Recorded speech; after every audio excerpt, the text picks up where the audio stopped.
Welcome Veterans DynamicsCon speaker, Klemen Novak. Today he will be presenting the session, Multiple Projects on D365FO, OneBox using Git. Please stick around after Klemen's session for a live Q&A.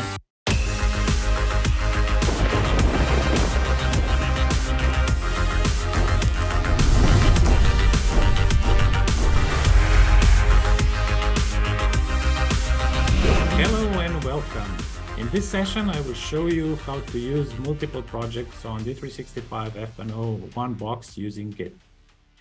I want to thank all the beautiful sponsors making this event possible. So thank you again, Microsoft, Vertex, and also my company, The Centric, for supporting DynamicsCon from the beginning. My name is Klemen Novak, and I'm CTO at The Centric, responsible for product development, internal IT, customer support, and services.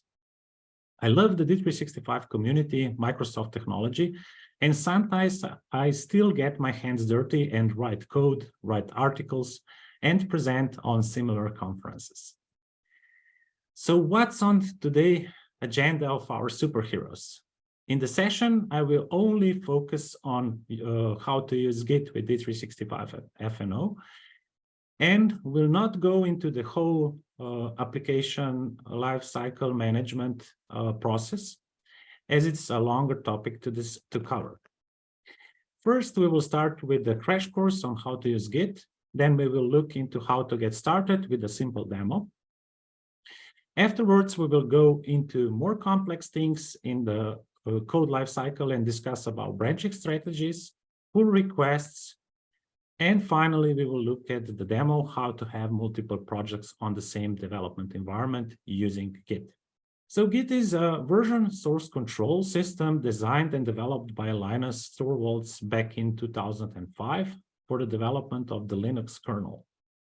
Similar to other source control systems like TFS or Subversion, it manages your source code and enables a team to work on the same project while minimizing conflicts. Today, I will be using Azure DevOps, but you also have other options such as GitHub. It's one of the most used ones, GitLab, or others. And over the last few years, Git has seen incredible growth, making it one of the widest adopted source control systems in the world. According to the GitHub latest public numbers, shows that it's used by more than 100 million developers, hosting more than 200 million repositories. So quite a huge number, right? So what sets Git apart from other source control systems is that it's distributed. This means that each developer has its own local repository and is committing changes locally, which is why Git is faster than other source controls.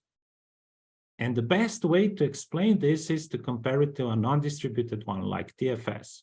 So in TFS, for example, you have a single centralized repository on the server where everyone first gets the latest version, solves the conflicts, and then commits the changes.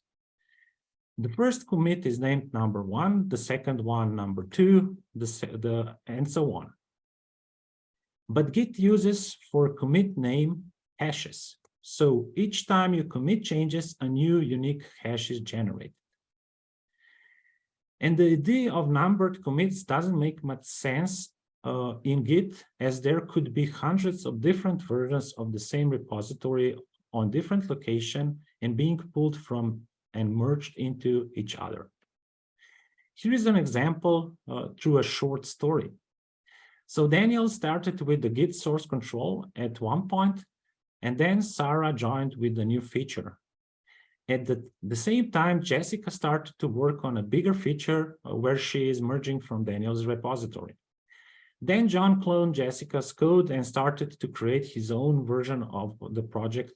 And along came Sam to help John on their joint version of the same project. So how is Git compared to TFS? Commits are push-based, which means developers are committing the code and the code gets promoted without checking if everything works. Branches last nearly forever, and over time, you will have tons of branches that you don't need. Branches are also folder-based, which means that you will use more space as needed on the server as well as locally. And it's quite monolithic. However, it's not all bad. TFS repository supports multiple destination folders, which fits perfectly for D365 development with models and projects. While Git is more modern and agile approach, which works offline and speeds all the operations related to the source control, for example, source comparison, switching between branches, and so on. And instead of being push-based, it's actually pull-based. So if I'm a developer, I commit my code, and at the end of my feature, I create a pull request, and it gets accepted or declined. The branches are short-lived, which means after you finish with your work, the work is usually one feature at a time. It's merged to the base branch and then deleted. With Git, you also get more tools to work with. There are more options for automation. For example, you can build the code before a pull request can be accepted. And with Git, you also need to think out of the box because it supports only one source folder for its repository. And this is also an issue I will address in today's demo.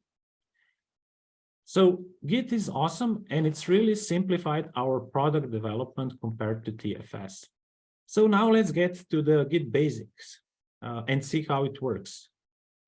So we always start with the local working directory where we have all the source code. Then we add all the source files to the staging area from which we can commit those files to the local repository.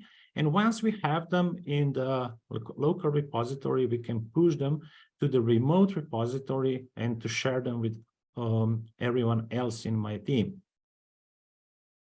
And in order to get the changes from the remote repository, we need to pull the changes from the remote repository.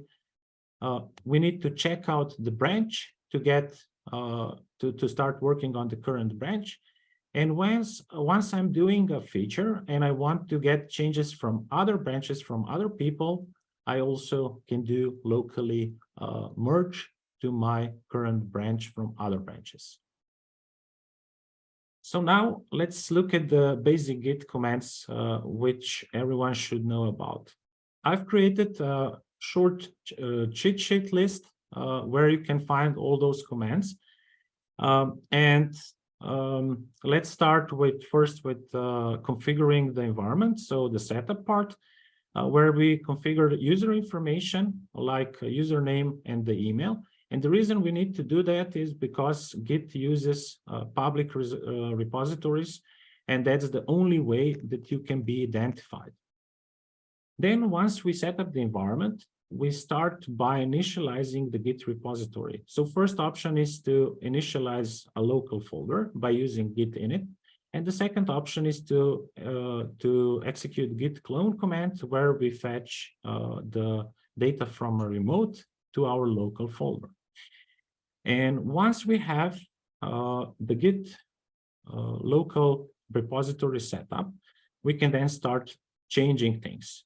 So first we change the files, we add new files, and by executing git add, we actually add the files to the staging area for the next commit. And once we're done, we just commit by executing git commit with a short descriptive message. Next up, it's about how to work with branches. And those simple branch commands that you see here on the screen are the ones that are commonly used. So we create a new branch from the existing one, let's say a new feature, a new hotfix, or we check out a remote branch or create a new one. If we want to get changes into our branch from any other one, so let's say from other features or other commits in the base branch, we just execute git merge. And once we're finished with branching and merging, and we added all our code to the local repository commits, we then share and update those commits with the rest of the team by first always executing git pull to get all the changes and to check if there are any conflicts. And then we push the changes to the server. There are also a lot of other tools. So we now looked at the commands using Git CLI, but you can also use UI tools to manage Git repositories like SourceTree, Tortoise Git, or as I will use later on, Visual Studio, and many other alternatives. So now let's get started with Git with a short introduction demo. So what I will do, I will create a Git repository on the DevOps. I will create a new branch. I will add git ignore file. So what is git ignore? Git ignore file actually tells Git which files to ignore when committing your work to the Git repository. And you can have multiple git ignore files and break the chain in the folder structure. So that's quite useful. And this is also what I will be using in the demo. And then we will add the Git attributes file. Again, this is another configuration file for Git. And so what is actually Git attributes file? Git is made with intention of developing on all types of operating systems where there are some differences. For example, handling line endings and file encodings. Here is where Git attributes comes into place. Based on the Git attributes directive, you can automatically get the right operating system line endings without any hassle. And then we will add the code, so the models and the projects, and we will commit and push to the remote. So now let's switch to my development environment. And let's get started. So let's go to the DevOps, where we will create a new repository. And let's click on the new repository. So this will be a Git repository. And let's name it, let's say, DynamicsCon 2023 Spring. And we will already initialize it on the server by adding a README file. So let's create it now. And we already have this repository. And in order to clone it on my local machine, I will use this clone button and copy this URL here. So how do we now clone this? We open the Visual Studio. And we click on the clone repository. And we click on the Azure DevOps to connect to our Azure DevOps repository. I could also paste this repository location here and select the right one. So this is now this one. And now we will clone it to the packages local folder where we have all the models. I cannot clone this into this directory because it's not empty. So when cloning a repository, it makes sense that you clone it into a new directory because you actually need because Git will create an initial structure. And that's why we will do a little bit of a hack. So we will create here a temp folder. And we will actually clone this into the temp folder.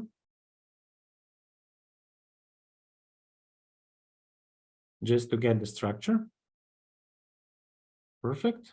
And now we will close the Visual Studio and go into the temp folder and copy all the things that we have here inside into the packages local folder. And also remove this. And now this packages local folder is now a Git repository. And why we're doing this here is because D365FO has models, packages and models. So here is the folder for that. And then we also have projects, which we will create. So that's why I will also here create a projects folder to store inside the project. So now I will open again Visual Studio. And I will open a folder. And in this case, I will open AOS Service Packages Local, select it. and start working with my Git repository. So first, we will create a new model. So we will create this is my sample, and the publisher is my company, for example, and this is our awesome extension. So let's now create it, and this will be a new package. And we will create also a new project for this. And the project will be named my sample. And it will be stored in my projects folder. So let's create this now. Okay, perfect. And before I now continue, I still need to do some things because Visual Studio will have quite a lot of problems if I now go to my unchanged files. And the reason for that is because there are, as you can imagine, here in my packages local file, quite a lot of packages and models. So what I need to do now is to take my Git attributes and Git ignore file, which I already prepared to avoid this situation. And now I can go into the Theme Explorer and check for changes. And we can see that we don't have all the files there. Why is that? So let's also save this. Because in Git ignore, I actually created exclusions. So first of all, I ignored all the files, all the packages, and all the subfolders. Then I excluded and included back into the Git ignore, the Git attributes file. And then I need to define which models I would like. So this will be my sample model, and I would also like to include my projects folder. So let's save this. And still nothing happened here. Why? Because I just included this folder and this folder. And if you remembered, I mentioned that you can store more Git ignore files. So which means that you can go now into the projects folder and here copy a new Git ignore file, which is, let's say, for Visual Studio repositories. And we will do the same with with the package. So in the package folder, we will also copy another Git ignore file, which tells that it stores only source files of that package and model. So as soon as I did this, we can see that we have now more files here. Perfect. So what's next? So we have now this extension and this model. And let's now add this model also one source file. So let's add a class. This will be a runnable class. So this is my awesome runnable class.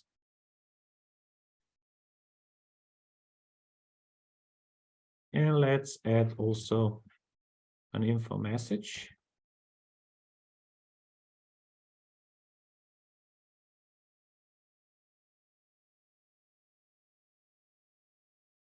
My awesome runnable class. Okay, and if we go back, we now also see that this runnable class is also added to the Git source control, so we have everything as expected. And now let's commit all those changes to our repository. So what do? We stage the files. So now they are staged. And now we enter the commit message, which will be committed on my main branch that we see here. But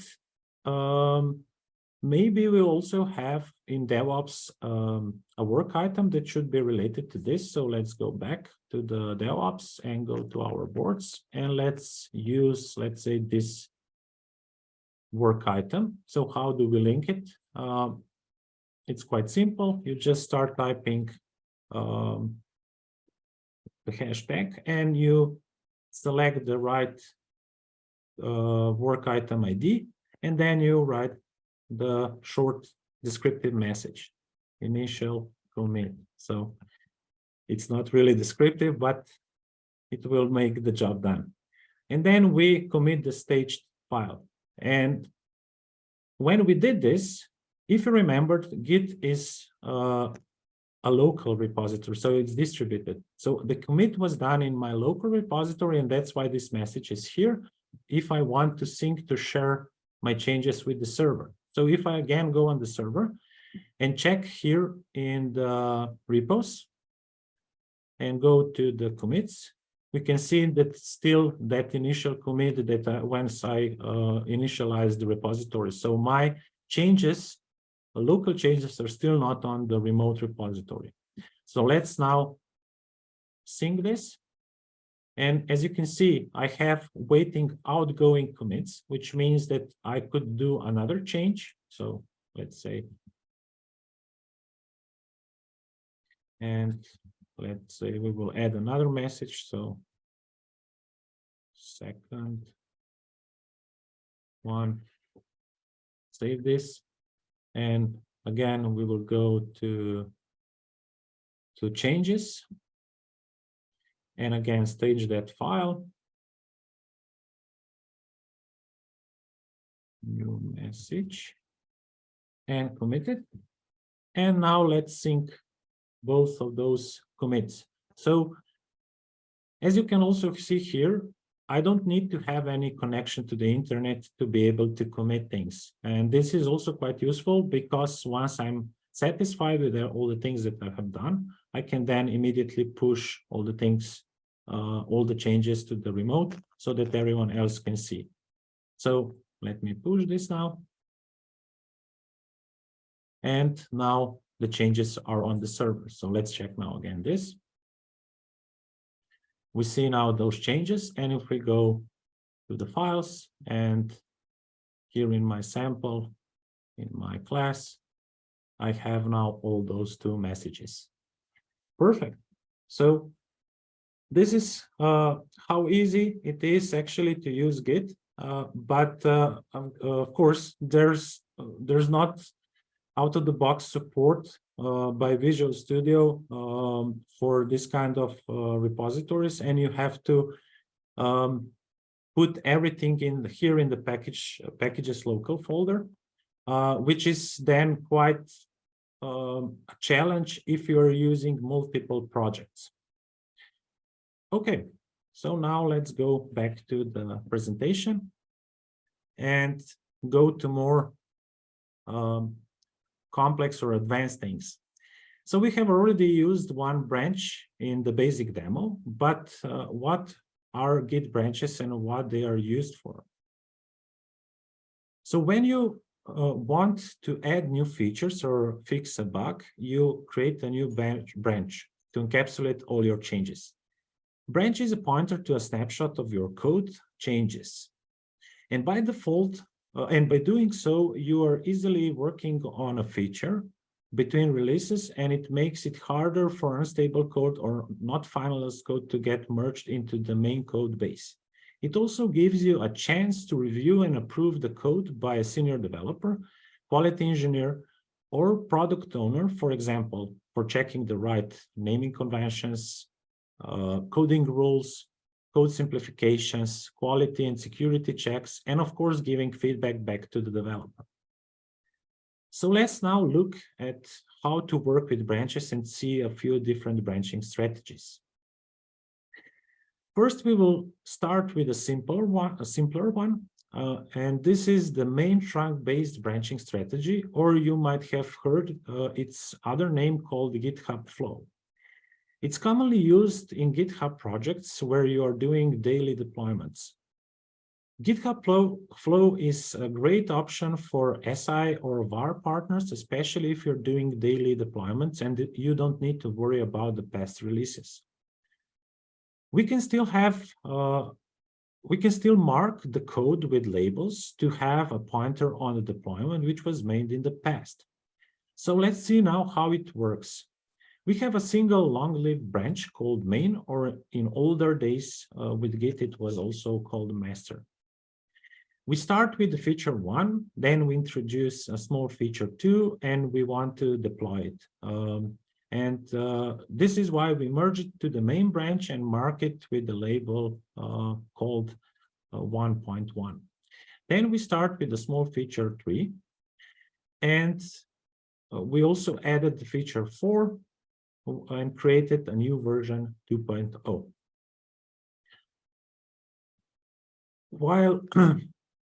While with Git flow, it's more complex. So that's the next branching strategy that I will mention. And this branching strategy was created by Vincent Driesen in mind for product development. So if your organization is on a monthly or quarterly release cycle, or your team is working even on multiple releases in parallel, Git flow may be a good choice for you. So as you can see, we have 2 long-lived branches. First one is the main, in which we have released versions of our product. And then we have the develop branch, where we have the current version that is being in development. And again, we start with feature 1. We start with feature 2. Then we realized that we had a bug in the previous released feature, and we want to create a hotfix. And we create from the main branch a new branch called v1.1, do some changes. And once we finish with that commit and merge back to the main to release that hotfix, the merge is also promoted automatically to the develop branch, so that changes are also applied to the next release. Then we start thinking about the next release, so the version 2.0.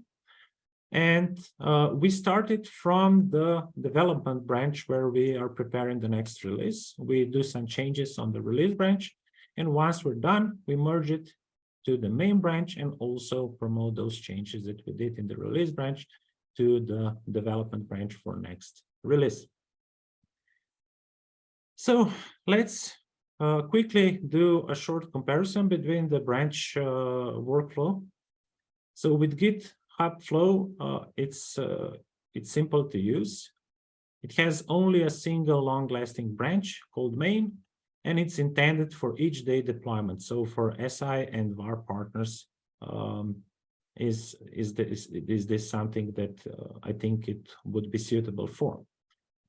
While with Git Flow, it's a little bit more complex. It has 2 lasting branches, main and develop.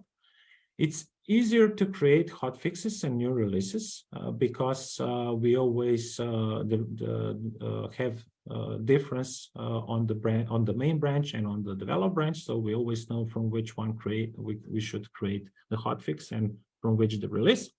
And it's intended for product development. So a lot of people are asking which is the best one. There's no best one. You need to decide which one fits you both. Both are excellent options, and you also can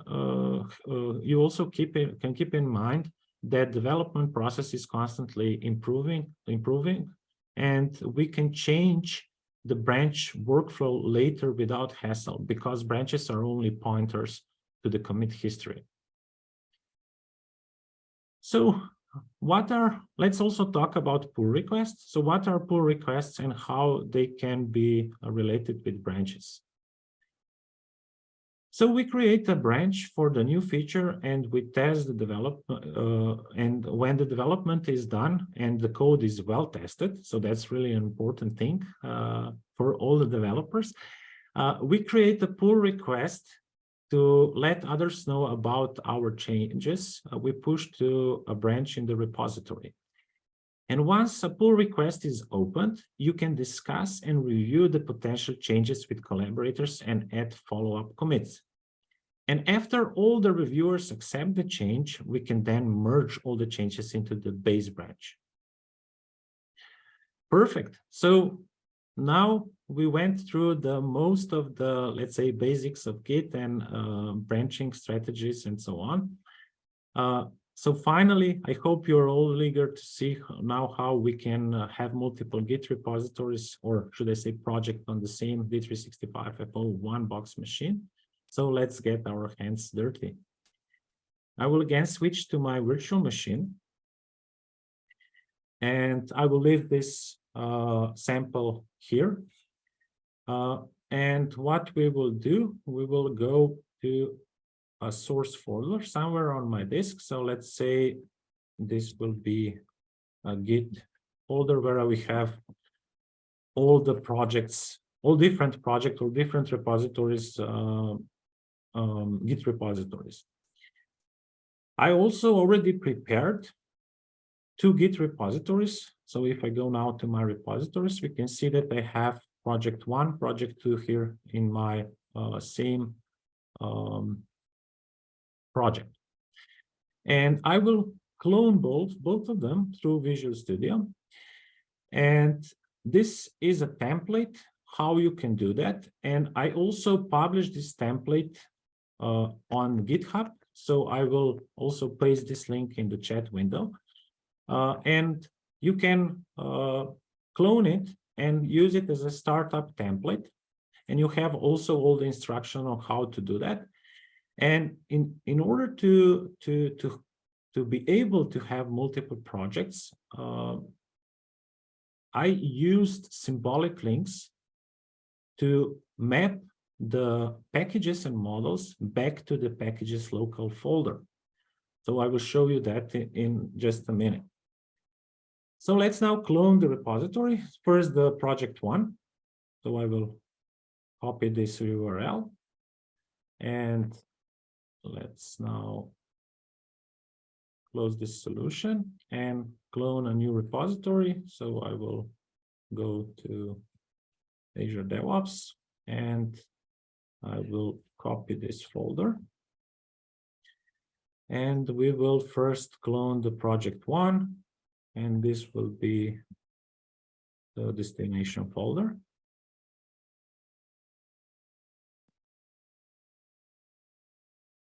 Perfect. And then let's close this folder and again clone the second one. So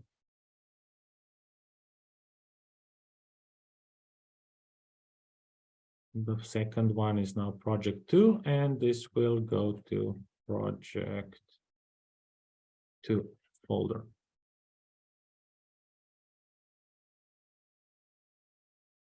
Perfect.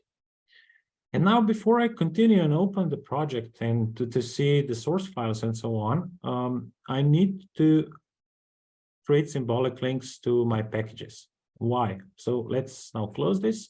And as you can see, I have now a folder project 1 here in my source control. Let me magnify it a little bit. And this project contains projects. So this is my solution file and my project file. And in metadata folder, I actually have my package. And inside the package, I have the descriptor file for my model. And inside, I have the model with its source. Perfect.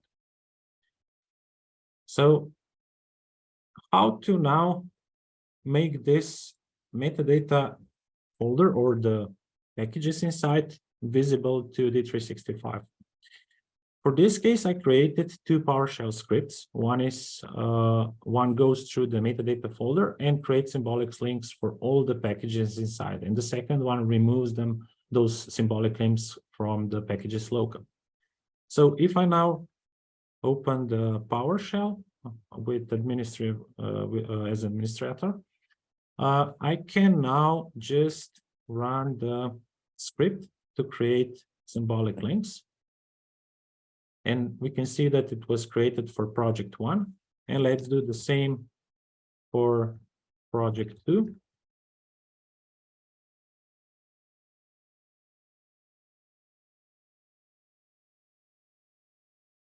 And we have created the symbolic links for project 2. And let's now check how that looks in our packages local. So let's find out project 1 and project 2. So as you can see, both of them actually now have this icon in the folder, which means that they are not actual folders, but to the applications on the file system, it seems that it's like that. And if I go now inside that folder, we can see that it looks like that it's like a normal folder on the file system. So I'm going into CAOS, service packages, local directory, project one, and so on. So it doesn't make any difference between D365 and also Visual Studio from where that this package is loaded. And now we're set up. So now we can open Visual Studio, and we can open the project one folder. And in this folder, we now have our solution. I could have more solution files. I could have more projects inside, and everything now works as it should. So here we have the project one runnable class. So this is this one. If I open another Visual Studio and open project two, I can develop different projects on my same OneBox development machine without any hassle. So let's make now a change here. Project two, new message. Let's commit this now. So stage. I think I have work log item 7. So added new change. Commits. And then we will sync that and push to the server. And let's now check here in the project 2 if we have those changes already. So in the commits, yeah, we have it. And this one is also linked to this ticket. And on the ticket, we also see that we have a link to that commit where the change was applied. Perfect. So yeah, there's a lot of things to cover related to branching and so on. But maybe just quickly to create a new branch to see how that is being done. So you can do that from the ticket by clicking on the new branch, and you just say this branch will be a feature branch, and it's related to PBI 7. Another some feature, and we create the branch. And why I use this notation, feature slash the name of the branch, is because if I now go back to the Visual Studio and execute fetch, I will get now the remote branches. And now I can go here into the manage branches, and on the remotes, I will see the feature branches grouped by feature folder. And this is why I did this. And I can now check it out. And now I'm on that branch, and I can do changes on that branch and so on. Perfect. So let's now talk about some final thoughts. So Git offers you more control in the development lifecycle. And I've seen that developers at the beginning need more time to grasp the Git concepts. However, once they get the hang of it, they will see the added value, and you as a whole team will be bringing awesome new features much, much faster and with less pain to D365F. Below, you can also find a few links and or resources I used during the presentation, which you can use to get started faster. Unfortunately, I didn't have the time to show you today also pull requests and how they are merged, but there are a lot of videos on YouTube how you can do that. And for the next session that I will probably do, I will also bring up the application lifecycle management. So that means the the build pipelines, and I will update the Git repository that is already on the GitHub, also with that part. So that's all, folks, and thank you for listening. And now it's time for your questions.